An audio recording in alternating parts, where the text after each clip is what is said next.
Good morning, everyone.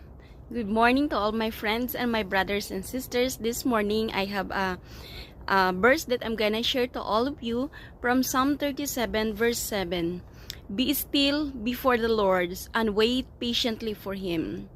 Fret not yourself over the one that who prosper in this way, over the man who carries out of evil devices.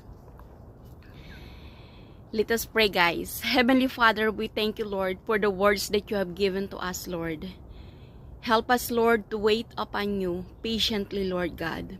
Help us to trust you, Lord God, that you said in Proverbs chapter 3, verse 5, 6, and 7, trust in the Lord with all your heart, and we will not lean with our own understanding, but all the way we will acknowledge with you, O Lord God.